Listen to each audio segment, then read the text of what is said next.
Hey everyone, Elizabeth here. The last laugh delivers stories that leave you speechless. If you're here for it, hit subscribe and let's go. My name is Maya Rodriguez, and I'm 31 years old. I work as a nurse in Chicago, spending 60-hour weeks in the ICU dealing with life and death situations. I'm good under pressure, or at least I thought I was until the night I checked into the Grand Roosevelt Hotel in downtown Denver. That's when I learned that some threats don't announce themselves with flashing monitors and code blues. Some dangers wait quietly behind locked doors. It was a Friday evening in late September when I arrived at the hotel. I was in Denver for my younger brother's wedding. He was marrying his college sweetheart in a ceremony at the Botanic Gardens. I'd taken a rare weekend off work, packed my bridesmaid dress, and flown in with nothing but excitement and a desperate need for sleep. The Grand Roosevelt was beautiful, one of those historic hotels with marble floors and crystal chandeliers. My brother had gotten us a group rate, and I was looking forward to a weekend of celebration with my family. I'd been so busy with work lately that I couldn't remember the last time I'd taken a real break. Check-in was supposed to be simple. I walked up to the front desk at around 8 p.m., dragging my suitcase behind me. The lobby was busy with other guests, a piano playing softly in the corner lounge, the smell of expensive perfume and fresh flowers in the air. The woman behind the counter was in her late 30s, with dark hair pulled back in a sleek ponytail and sharp, intelligent eyes. Her name tag read Diana. She smiled as I approached, the kind of professional smile that hotel staff perfect over years of greeting strangers. "Welcome to the Grand Roosevelt. Checking in?" "Yes, reservation under Rodriguez. Maya Rodriguez." She typed quickly on her computer, her smile never wavering. "Here we are. Room 847, 8th floor. You're with us for 3 nights?" "That's right. I'm here for a wedding." "How wonderful." She printed out paperwork and swiped a key card. But as she handed it to me, something strange happened. Her hand trembled slightly, and she leaned forward, lowering her voice. "Actually, I'm going to put you in room 847 instead. It's a better view." I looked at the key card she was holding. It clearly said 847. "But you just said, take room 847, not 847, she interrupted, speaking quickly. Her eyes darted to something over my shoulder, then back to me. "Go now." I started to correct her, thinking she'd made a mistake or misspoken. "I think there's a confusion with the room numbers." She leaned even closer, her professional mask slipping for just a moment. Her voice dropped to barely a whisper. "Your room is compromised. Please move." The words hit me like ice water. Compromised? What did that even mean? I stared at her, trying to understand if this was some kind of joke or hotel policy I didn't know about. But the look in her eyes wasn't playful. It was urgent. Almost desperate. "I don't understand," I whispered back. "I can't explain here." She glanced over my shoulder again, and I had the sudden urge to turn around to see what she was looking at. "Just take this key. Go to room 847 on the 8th floor. Lock the door. Don't answer for anyone except hotel security with proper identification. I'll come explain soon." Before I could respond, another guest approached the desk with a question. Diana's professional smile snapped back into place instantly, but she pressed the key card into my hand with surprising force. My nurse instincts kicked in, the same instincts that help me detect when a patient is crashing before the monitor's alarm. Something was very wrong. Diana wasn't confused or playing games. She was genuinely afraid. Before we go further, make sure you subscribe to the channel and comment where you're watching from. I took the key card and my luggage and headed toward the elevators, my heart pounding. As I walked across the lobby, I couldn't shake the feeling that someone was watching me. I risked a glance back toward the front desk and saw Diana speaking quietly into a phone, her eyes following me. The elevator ride to the 8th floor felt like it took forever. My mind raced with possibilities. What did compromised mean? Was there something wrong with the room, a gas leak, structural damage? But why would she be so secretive about it? Why not just explain? The 8th floor hallway was long and elegant, with thick carpet that muffled my footsteps and Art Deco sconces providing soft lighting. Room 847 was near the end of the hall. I found it, swiped the key card with shaking hands, and slipped inside. The room was beautiful, a king bed with crisp white linens, a sitting area with a velvet couch, floor-to-ceiling windows overlooking the Denver skyline. Everything looked normal. Safe. I locked the door, engaged the deadbolt, and put the security chain in place. Then I stood in the middle of the room, feeling ridiculous. Maybe I'd overreacted. Maybe Diana had simply made an error and was too embarrassed to explain clearly at the desk. Maybe compromised just meant the AC was broken or something mundane. But my hands were still shaking. I pulled out my phone to text my brother, then stopped. What would I even say? "Hey, the hotel receptionist gave me a weird warning and I'm freaking out?" He'd think I was being paranoid. Everyone would think I was being paranoid. I set my suitcase on the luggage rack and walked to the window. The Denver skyline glittered below me. Cars moved like toys on the streets. Everything looked peaceful and normal. 15 minutes passed. Then 20. I was starting to convince myself that I'd misunderstood the entire interaction when there was a sharp knock on my door. I froze. "Ms. Rodriguez?" A woman's voice. "It's Diana from the front desk. I have hotel security with me." I approached the door slowly and looked through the peephole. Diana was there, along with a man in a hotel security uniform. He held up an ID badge for me to see. I opened the door but kept the chain engaged. "What's going on?" Diana's professional composure had cracked. She looked stressed, tired. "Can we come in?" I need to explain, but not in the hallway. I unhooked the chain and let them in. The security guard, his badge said, Marcus Webb, head of security, closed the door firmly behind them. "Ms. Rodriguez," Marcus began, his voice calm but serious. "I'm sorry for the confusion and alarm. Diana did the right thing by moving you, but I need to explain the situation." "Please do," I said, trying to keep my voice steady. "Because I'm about 5 seconds away from calling the police." "That won't be necessary," he said. "But you may need to call the FBI." The bottom dropped out of my stomach. "The FBI? What are you talking about?" Diana spoke up, her words tumbling out quickly. "When you checked in, I ran your name through our system like normal. But there was a flag. A federal flag. It indicated that you might be a target for something. I didn't have details, just a warning that your safety might be compromised." "A target?" I repeated, the word feeling foreign in my mouth. "That's impossible. I'm a nurse. I work in an ICU. I don't have enemies." Marcus pulled out a tablet and pulled up a document. "Did your mother's maiden name happen to be Morales? Carmen Morales?" "Yes," I said slowly. "But she died when I was 9. Cancer." "I'm sorry for your loss," Marcus said gently. "But your mother wasn't just a teacher, which is what you probably remember. Before you were born, she worked as a forensic accountant for the Justice Department. She helped build a case against a major money laundering operation connected to a drug cartel." I sat down heavily on the edge of the bed. "That's not possible. My mother taught elementary school. She died of cancer. She was just normal." "She was both," Diana said quietly. "After her testimony helped convict several cartel members, she left that life behind. Changed careers, got married, had you. But the organization she helped dismantle has long memories." "But that was over 30 years ago." I protested. "Why would they come after me now?" Marcus's expression darkened. 3 weeks ago, one of the men your mother helped convict was released from federal prison. Carlos Mendoza. He's been trying to rebuild his operation, and part of that involves settling old scores. We believe he's been tracking down family members of witnesses from his original trial." "Tracking down," I repeated, my voice hollow. "To do what?" "To send a message," Marcus said bluntly. "To show that cooperation with federal authorities has permanent consequences." The room felt too small suddenly. I couldn't breathe properly. "So when Diana said my room was compromised." "We received an anonymous tip 2 hours ago," Marcus explained. "Someone called the hotel claiming to be a maintenance worker, asking which room Maya Rodriguez was assigned to. The call came from a burner phone. When Diana saw your name and saw the federal flag, she made a judgment call. She potentially saved your life," Diana added. "If someone tampered with your original room, room 847, and you went there as planned." She didn't finish the sentence. She didn't need to. I stood up, pacing the room, my nurse brain trying to process this logically. "So what happens now? I'm supposed to just hide in this room all weekend? What about my brother's wedding?" "We've already contacted the FBI," Marcus said. "They have agents on the way. In the meantime, we need you to stay here. This room wasn't in the system under your name. As far as anyone tracking you knows, you should be in 847. "What about that room?" I asked. "If someone did tamper with it." "Local police are checking it now," Marcus said. "Bomb squad is on standby."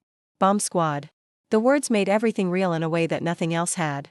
Someone wanted to kill me. Not rob me, not scare me, actually end my life. Because of something my mother did decades before I was even born. Diana touched my arm gently. "I know this is overwhelming. But you're safe here. We're not going to let anything happen to you." "My family," I said suddenly.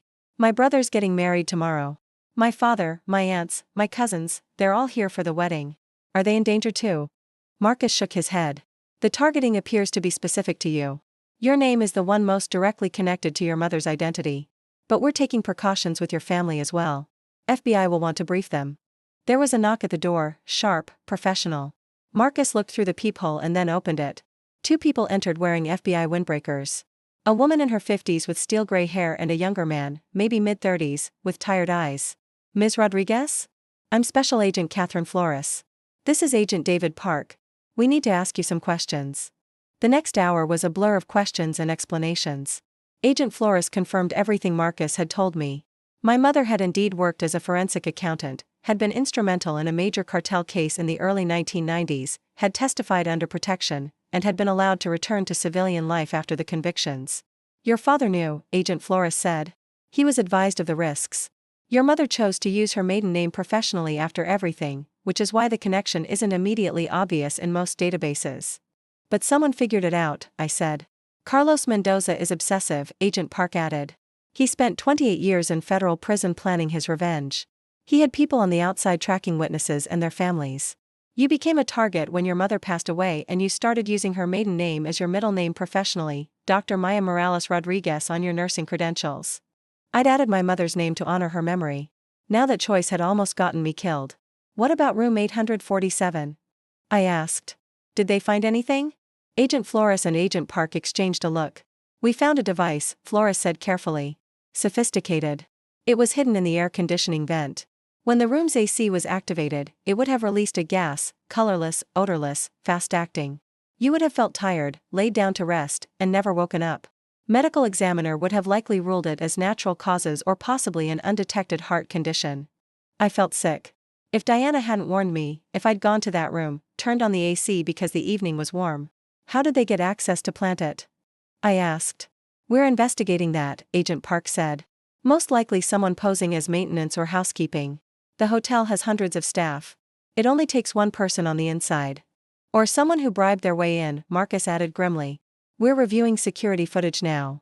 Subscribe to the channel if you want to hear what happened next, and tell me in the comments where you're watching from. They kept me in room 847 that night with a federal agent stationed outside my door. I didn't sleep. How could I?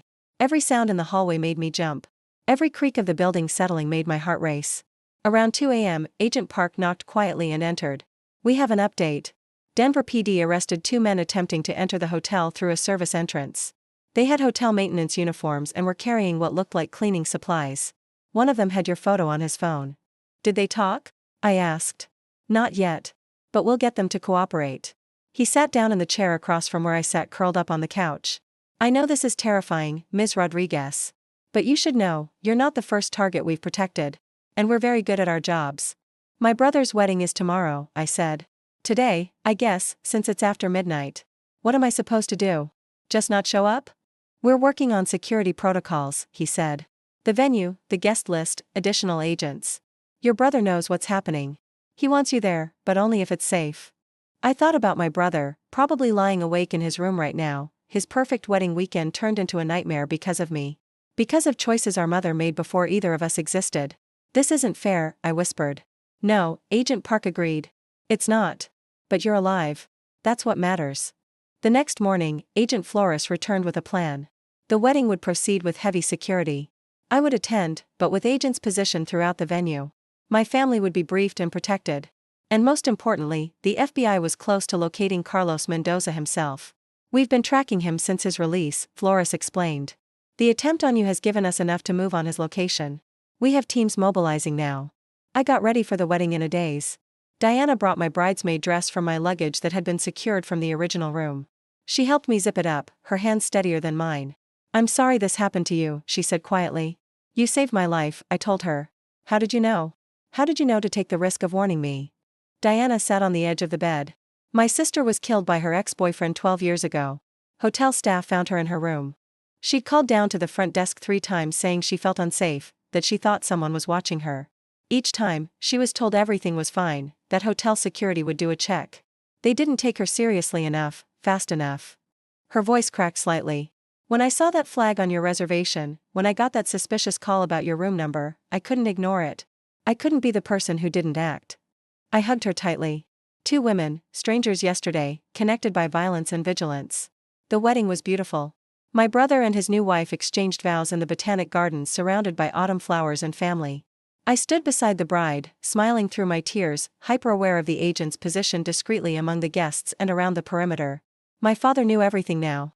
He held my hand during the ceremony, squeezing it whenever a car passed too close to the venue or a stranger walked by. He'd aged 10 years overnight, the weight of secrets he'd carried for decades finally visible on his face. During the reception, Agent Flores pulled me aside. "We got him. Mendoza is in custody. SWAT team raided his location an hour ago. The 2 men from the hotel are cooperating, giving us the whole network." Relief flooded through me so intensely I had to sit down. "It's over?" "The immediate threat is over," she said carefully. "You'll still need to testify eventually, and there will be trials. But the organization is dismantled. You're safe." I cried then, really cried, months of tension I hadn't even known I was carrying releasing all at once. Agent Flores sat with me, not saying anything, just being present. My brother found me a few minutes later. He sat down beside me, still in his tuxedo, and put his arm around my shoulders. "Some wedding weekend, huh?" he said with a weak smile. "I'm so sorry," I sobbed. "I ruined everything." "Are you kidding? You survived an assassination attempt and still showed up to be my best woman. That's the most badass bridesmaid move in history." Despite everything, I laughed. The next few weeks were a complicated maze of legal proceedings, witness statements, and security briefings. The device found in room 847 was traced back to a network Carlos Mendoza had built even before his release from prison. He'd been planning attacks on multiple witnesses' families, a coordinated revenge campaign that would have killed at least 8 people. The 2 men arrested at the hotel were lower-level operatives, but they provided information that led to 17 additional arrests across 3 states. The FBI dismantled the entire operation. Diana became something more than a hotel receptionist who'd saved my life. She became a friend. We met for coffee regularly, talking about trauma and survival, about the split-second decisions that change everything. "Do you ever think about what would have happened if you hadn't warned me?" I asked her once. "Every day," she admitted. "But I also think about what did happen. You're alive. Your brother had his wedding. A dangerous man is back in prison where he belongs. Those are the outcomes I focus on." I went back to work at the hospital, but I was different. I'd always been good in emergencies, but now I understood something deeper about fear and survival. When patients were scared, when families were facing the worst moments of their lives, I could be present with them in a way I hadn't been able to before. My colleagues noticed the change. "You seem more—" "I don't know, grounded," one of my fellow nurses said. "More present." I didn't tell most people what had happened. How could I explain that I'd been 30 minutes away from death in a hotel room, saved by a receptionist's instinct and courage? But I did start speaking up more when something felt wrong. In the hospital, when a patient's condition didn't match their chart. In my personal life, when a situation felt unsafe. I learned to trust that internal alarm system that humans have but so often ignore because we don't want to seem paranoid or dramatic. 6 months later, I testified at Carlos Mendoza's trial. Seeing him in person, a tired, bitter old man in an orange jumpsuit, made him seem less like a nightmare and more like a cautionary tale. He'd wasted his life on revenge, spent decades plotting violence instead of seeking redemption or peace. The prosecution used recordings from his prison communications, testimony from his operatives, and the physical evidence from my hotel room. The jury deliberated for less than 3 hours. Guilty on all counts, including conspiracy to commit murder and domestic terrorism. Agent Flores met me outside the courthouse afterward. "Your mother would be proud of you," she said. "She stood up against these people decades ago, and you did it again today." "I didn't have a choice," I said. "Yes, you did. You could have hidden, refused to testify, let fear control you. Instead, you chose to be brave. That's what your mother did too." I visited my mother's grave a few days later. I'd been there hundreds of times over the years, but this time was different. I knew who she really was now, not just the elementary school teacher I remembered, but a woman who'd risked everything to do what was right. "I understand now," I told her headstone. "I understand why you left that life behind. You wanted to protect me. But your courage is part of me too. It saved me. It saved other people. Thank you." The Grand Roosevelt Hotel offered me complimentary stays for life, which was kind but unnecessary. I did go back once, about a year after everything happened. Diana was working the front desk when I walked in, and her face lit up when she saw me. "Maya, are you staying with us?" "Just visiting," I said. "I wanted to see you. And I wanted to face the place, you know? Take back the power from it." She came around the desk and hugged me. "How are you really?" "I'm good," I said, and meant it. "I'm going back to school actually. Getting my master's degree to become a nurse practitioner. I want to work in emergency medicine." "That's perfect for you." I learned something that night, I told her. I learned that I'm stronger than I thought. That I can face impossible situations and survive them. "You taught me that." "You already had that strength," Diana said. "I just gave you a different room key." But we both knew it was more than that. She trusted her instincts when everything in her training probably told her to follow protocol, to not make waves, to let the professionals handle it. She'd taken a risk on a stranger because she knew what happened when people didn't act. If this story moved you, subscribe and tell me in the comments where you're watching from. I still work as a nurse in Chicago. I still have bad dreams sometimes about that hotel room, about what would have happened if I'd turned on the AC in room 847. But mostly, I feel grateful. Grateful for Diana's courage. Grateful for federal agents who work in shadows to keep people safe. Grateful for my family and the second chance I got to live my life. I also started teaching self-defense classes for women at my hospital, focusing not just on physical techniques but on trusting intuition. Your instincts exist for a reason, I tell my students. That feeling that something is wrong? Listen to it. It might just save your life. Because that's the truth I learned, danger doesn't always announce itself with obvious signs. Sometimes it's a hotel room that looks perfectly normal. Sometimes it's a person who seems harmless. Sometimes it's a choice between convenience and caution. And sometimes, salvation comes from unexpected places, from a hotel receptionist who cares enough to break protocol, from a stranger who trusts her instincts more than her training, from a split-second decision to listen when someone whispers a warning. My name is Maya Rodriguez. I'm 31 years old. I'm a nurse from Chicago. And I'm alive today because a hotel receptionist gave me the wrong room key on purpose. The lesson I carry with me every single day is this: trust people who trust their instincts to protect you. When someone takes a risk to warn you, even if it seems irrational, even if you don't understand why, listen. That moment of trust, that decision to believe someone who has nothing to gain from lying to you, could be the difference between life and death. Diana didn't know me. She had no reason to risk her job, to insert herself into what could have been nothing, to make waves with management. But she did it anyway because her instincts told her I was in danger, and she refused to ignore them. I think about her every time I'm at work now, every time I see something that doesn't quite match the chart or hear a patient say they feel off even though their vitals look fine. I remember that feeling wrong is enough. You don't need proof. You don't need permission. You just need to act. Your room, whatever metaphorical room you're walking into in your life, might look perfect from the outside. Clean sheets, nice view, everything in order.